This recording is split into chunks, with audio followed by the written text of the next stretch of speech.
días, tardes, noches, la hora del té o la hora de la merienda o cualquiera que sea la hora en la que ustedes me están escuchando. Y bienvenidos a mi canal de consejos para escritores. Yo soy Lorena Mkie y hace un par de días sugerí una votación en la sección de comunidad de este canal para preguntarles qué temas les interesaban que tratáramos esta semana. Y aunque por unas horas por ahí estuvo muy reñido y muchos de ustedes querían saber cuál había sido mi experiencia de autopublicación en Amazon, el tema que ganó la votación fue personajes rebeldes. Personajes rebeldes, ¿qué son? ¿Quiénes son? ¿Por qué lo hacen? ¿Y cómo domarlos? Bueno, los personajes rebeldes son estos personajes para los que nosotros cuidadosamente y con todo cariño hemos planeado una historia maravillosa, perfectamente construida, en la que sabemos qué van a decir, de quién se van a enamorar, contra quién van a pelear, a dónde van a viajar, cómo van a reaccionar y cómo van a morir en su defecto. Y resulta que estos personajes, de buenas a primeras, cuando les ordenamos que hagan lo que tienen que hacer, se rehúsan y entonces deciden hacer lo que les da la gana. ¿Cómo nos damos cuenta? Una de las maneras más fáciles de darnos cuenta de que tenemos un personaje rebelde es que nos bloqueamos y no podemos seguir escribiendo. Lo digo por experiencia personal, que cuando nosotros queremos forzar que un personaje actúe en contra de su propia naturaleza, de sus propios instintos o de lo que es su destino, el personaje se rebela y entonces nos sentimos un poco como directores de teatro que estamos diciendo ¡acción! ¡Acción! ¡Acción! Y los actores se sientan así en el escenario y nos miran y dicen ¿ah, sí? A ver, oblígame. Me ha pasado con muchas de mis novelas que tengo una planeación y resulta que llegado el momento de que haga uno de mis personajes algo que yo tenía planeado, me bloqueo o lo escribo, pero algo no funciona muy bien y no me convence y lo corrijo y lo vuelvo a escribir con la misma idea inicial y no jala, no funciona. Otras veces me ha pasado que directamente no puedo escribir nada y estoy totalmente bloqueada y eso es mucho más complicado porque tengo que detenerme a pensar qué es lo que me está causando ese bloqueo, porque hay muchas razones que podrían estar causando un bloqueo, pero muchas de estas se traducen en que estoy obligando a un personaje a que sea de una manera o a que haga algo, o estoy forzando el destino de un personaje cuando su fin era otro y entonces la historia se revela y no me permite avanzar. Para los que sean menos místicos que yo, menos románticos con el tema de escribir y de redactar, esto les sonará todo muy sacado de la manga o muy fantasioso, ¿no? El hecho de que uno como escritor no tenga el control de sus personajes, ¿no? Y esta idea de que los personajes se me revelan, la historia se me revela y se me niega como si fueran elementos que son externos a nosotros. Pero es que los que hemos vivido esto, de verdad lo sentimos así. Lo sentimos como una experiencia en donde nosotros somos un protagonista más y hay alguien más tomando las decisiones. Sí se siente, se puede llegar a sentir como una cuestión mística, ¿no? Y no lo malinterpretemos como una cuestión místico-religiosa, no, simplemente se sienten los personajes tan vivos y con una autodeterminación, con un libre albedrío, que a veces sí sentimos que nos estamos peleando contra ellos, ¿no? Yo siempre pongo el ejemplo de mi protagonista del Club de los Perdedores, Alexa. Yo le había creado un chico perfecto para ella, al menos eso es lo que yo creía, y estaba totalmente planeado que estos dos se enamoraran y que fueran el eje de la historia. Y cuando llegué al momento, pues este chico, que era un chico emo, tímido, muy musical, pero muy introvertido, pues resultó que no llegó a la cita en la que había acordado encontrarse con ella. Y, y esto salió escribiendo, ¿no? Y realmente eso era algo lógico. Yo había planteado un personaje muy, como ya dije, muy introvertido, muy tímido, muy temeroso, muy inseguro, y era lo más lógico que a la mera hora no llegara a la cita con una chica. Y aunque yo hubiera planeado otra cosa, este personaje ya era tan él, ya era tan tridimensional, que ya no podía yo forzarlo a hacer algo que no estaba en su naturaleza, ¿no? Creo que era Cortázar, y si no, si alguien sabe de dónde tengo esta cita en la cabeza, compártamelo, pero creo que era Cortázar el que decía que si tú creas un personaje tan bien construido, después ya no tienes que escribir historias, no tienes que tener imaginación para las historias, simplemente los dejas caer en una situación y ellos reaccionan como deben de reaccionar. Aquí eso fue lo que me pasó, el personaje cobró vida y entonces tomó su decisión, no acudió a la cita y la historia cambió por completo porque al final Alexa se encontró con otro chico que, según yo, no era de su gusto, ¿no? No era su tipo. Y así fue uno de los casos más claros para mí de personajes rebeldes, ¿no? Otro caso de personaje rebelde es la protagonista de mi trilogía gótica, de Gothic Doll, Maya. Maya era una adolescente muy intensa, muy poco asertiva, tomaba muy malas decisiones y entonces yo, pues que le llevaba 15 años de vida y de experiencia, pues la ponía en ciertas situaciones y inconscientemente deseaba o esperaba que ella actuara de la mejor manera, de la manera en que yo tal vez habría actuado en su situación. La realidad es que yo en el principio, cuando empecé a escribir a Maya, me imaginaba a mí misma en todo lo que ella hacía. Veía mi cara en ella, con todo y que no teníamos la misma edad ni evidentemente la misma situación, pero yo quería experimentar la inmortalidad y entonces me imaginaba a mí en los pies de Maya, en el cuerpo de Maya. ¿Qué pasó ahí? Que ella empezó a actuar como actuaría un adolescente y, digamos, para quitarnos de este misticismo de ella empezó a actuar. Yo me sentaba a escribir, por ejemplo, tengo en la memoria una escena muy específica, ¿no? Donde ella está al borde de un barco mirando hacia abajo y ve que hay, pues iba a decir una parvada, pero no una parvada, un cardumen de tiburones. Bueno, un montón de tiburones navegando por ahí, por donde ya está en el mar. Y yo, como adulta, como Lorena, pues sí estaría viendo desde mi barco a los tiburones y diciendo, oh, mira los tiburones, y reflexionando acerca de la vida y la muerte y la inmortalidad. Pero Maya, en vez de reflexionar acerca de la vida y la muerte y la inmortalidad, tiene el impulso de aventarse al agua, a luchar contra los tiburones. Y tengo esta escena en la cabeza porque recuerdo que la dejé que se lanzara, o sea, escribí eso que en el momento se me ocurrió, me pareció lo más natural, y yo misma decía, joder, Maya, ¿y ahora cómo te voy a sacar de esta? ¿No? Y entonces los personajes muchas veces nos fuerzan a meternos en situaciones, ellos se meten en situaciones que nos meten a nosotros en problemas narrativos, que es lo más divertido y son retos narrativos que nos hacen crecer, que nos hacen salir de nuestra zona de confort. Yo tuve que idear la manera en que ella lucharía contra estos tiburones y escribir toda una escena de acción. Y bueno, después fue divertidísima, pero en el momento eso no era lo que yo estaba esperando de ella y no era lo que había planeado. Entonces este es otro ejemplo de personajes rebeldes, pero siguiendo la línea de Maya, era lo más normal que ella hiciera esto. Era lógico, era algo que iba con su personalidad. Entonces yo no debía de haberme sorprendido, pero me sorprendió. Esto muchas veces nos pasa cuando tratamos también de forzarle a los personajes nuestra moralidad. Yo, evidentemente, después de eso, tuve que pensar a Maya como una persona aparte. Le puse otra cara, busqué fotos en internet, que este es un tip un poco prosaico, un poco como literal, pero a mí sí me sirvió ponerle otra cara, ponerle otro cuerpo, imaginármela distinta a mí para poder permitir que ella viviera su propia vida y ejerciera su libre albedrío y tuviera el destino que ella tenía que tener por la historia que le tocó vivir, ¿no? Que no era mi historia. Yo, como vampira a los 30 años, seguramente me hubiera metido en problemas distintos a los que se metió ella.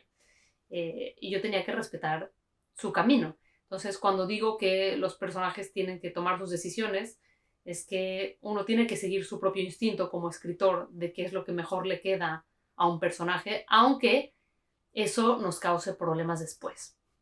Esto se nota mucho en autores cuando no lo hacen, cuando les da miedo meterse en problemas narrativos y entonces los personajes reaccionan como el autor reaccionaría o como es más conveniente para la historia en sentido de dificultad. Esto, les digo, se nota y es como un parche puesto en una historia que de otro modo sería mucho mejor historia. Se nota cuando hay una cobardía de explorar una acción que se nos sale del plan inicial.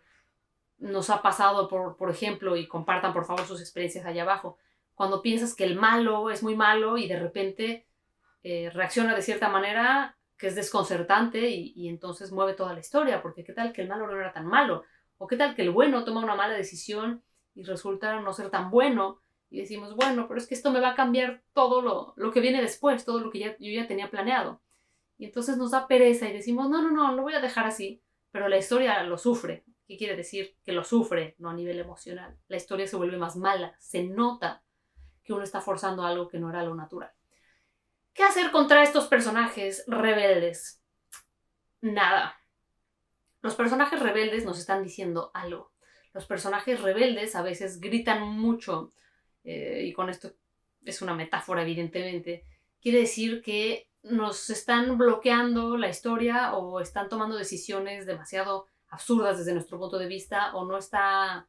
Hay escenas que a veces escribimos y que por más que las leemos no son perfectas y no sabemos muy bien por qué y lo más seguro es que sea porque el personaje no está actuando con integridad, o sea, no está respondiendo a su propia naturaleza.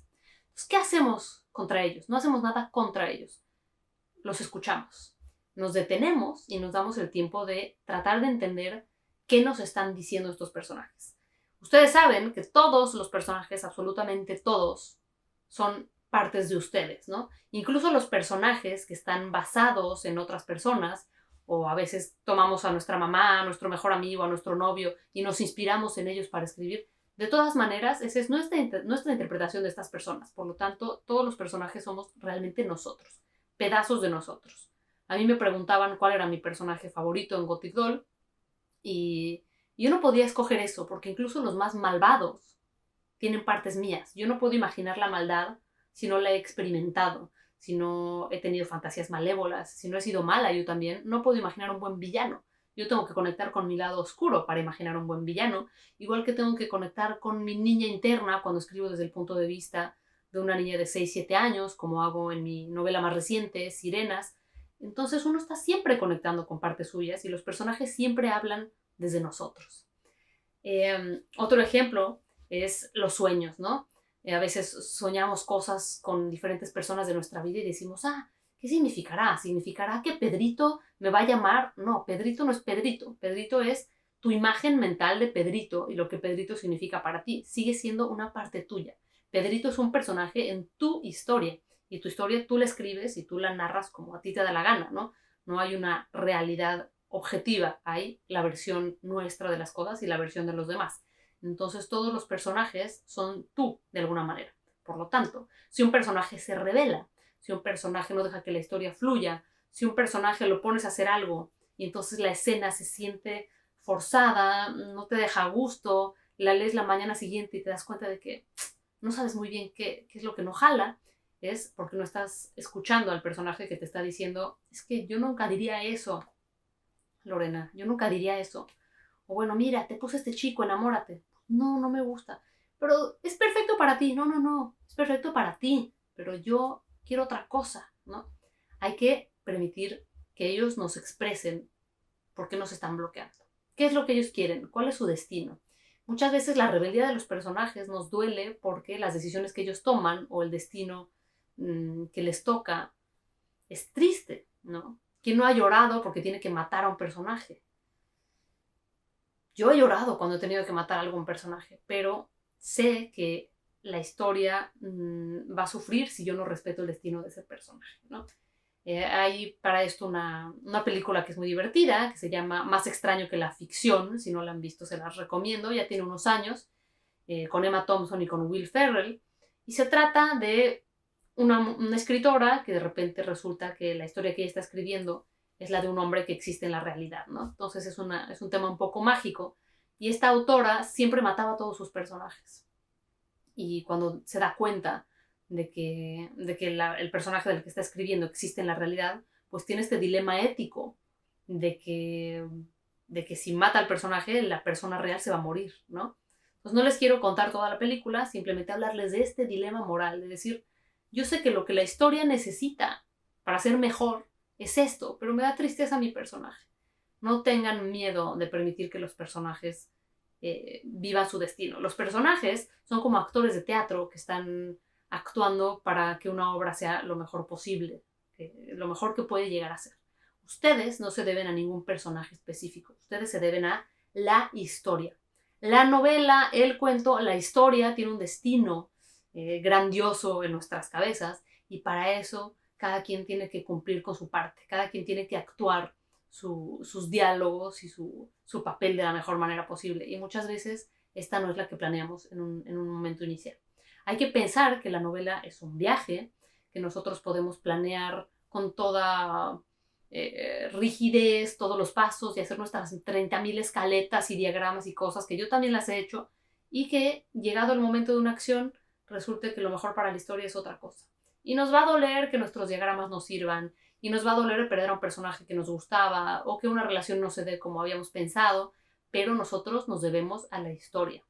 Es bonito imaginar que la historia es un ente aparte y que nosotros somos de una manera sus súbditos, ¿no? O sus mediums, que nosotros estamos ahí para hacer que la historia fluya de la mejor manera. Si la imaginamos como algo que viene místicamente de otro lado, nosotros la estamos traduciendo a través de nuestro filtro personal, pero nos debemos a que ella sea lo mejor que debe de ser. Y cuando los personajes se revelan es porque los personajes saben más, es porque los personajes saben cuál es su destino, y si no les permitimos que lo cumplan, se enojan, ¿no? Si nosotros leemos Romeo y Julieta y Shakespeare cuando está escribiendo dice, ay, es que me jode que estos dos chavitos acaben tan mal, no, mejor voy a hacer que sobrevivan y se vayan juntos a vivir a Las Vegas.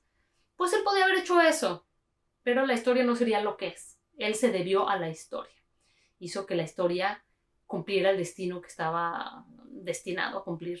Y entonces escuchó a sus personajes y supo que eso era lo que tenía que suceder. Es por decir un ejemplo, ¿no? Pero lo verán con un montón de historias en donde hay personajes inocentes a los que les va mal, pero ese era su destino. Hay personajes malvados a los que no les llega su karma, y a veces a nosotros por nuestra moral nos jode, pero eso era el destino de la historia. ¿Qué hacemos con los personajes rebeldes? Los escuchamos, hacemos una pausa. Si el bloqueo detectamos que es por la integridad de los personajes, tratamos de escuchar y que nos digan ellos qué es lo que quieren. Créanme que los personajes nos hablan. Si a ustedes los personajes no les hablan y no les responden esta pregunta, pueden tratar de conocerlos de otra manera.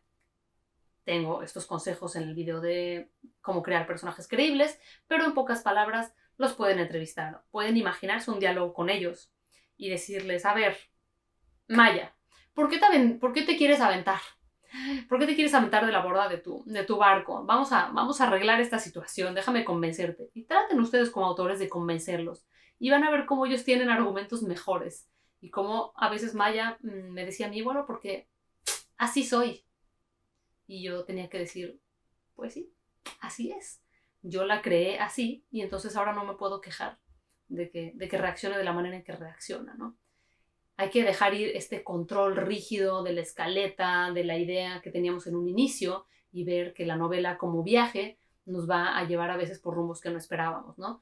La novela la podemos planear como planeamos un viaje con un mapa, con horarios, con reservaciones en restaurantes, y que después de repente el restaurante en el que hayamos reservado lo hayan clausurado porque el chef se enfermó de coronavirus, y entonces tengamos que ir a buscar otro lugar y esa búsqueda nos lleve a un barrio que no conocíamos y en el que acabemos topándonos con un grupo de gente interesante y acabemos por eso decidiendo cambiar nuestro itinerario y viajar con ellos a India, etcétera, etcétera.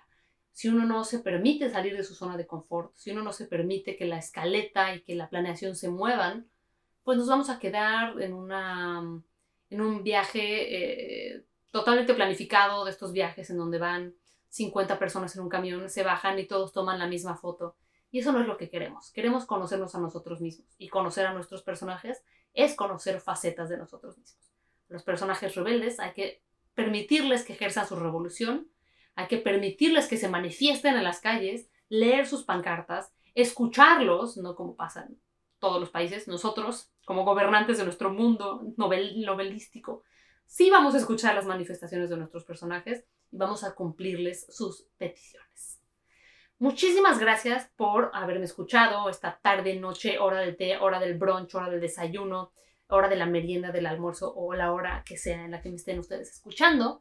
Les agradezco muchísimo a todos los miembros de este canal. Si todavía no eres un miembro de este canal, te recomiendo que apachurres el botón de unirse y averigües qué significa tener una membresía de este canal. Empiezan las membresías en 9 pesos mexicanos, que es lo equivalente a medio dólar americano. Con eso estás apoyando la creación de contenidos como este, estás diciéndome a mí que lo que hago es útil, que te sirve y me motivas a continuar. Y además entras a una comunidad de gente que estamos haciendo retos literarios cada semana, que tienen acceso a videos adicionales y que deciden conmigo los temas de todos los videos, además de algunos otros beneficios. Entonces, si todavía no apoyas de esta manera ese canal, te invito a hacerlo. Le agradezco muchísimo a los que ya tienen alguna membresía de nivel haiku, cuento, novela o trilogía. Gracias, gracias, gracias de verdad, de todo corazón. Y nos vemos muy pronto con otro video. Chao.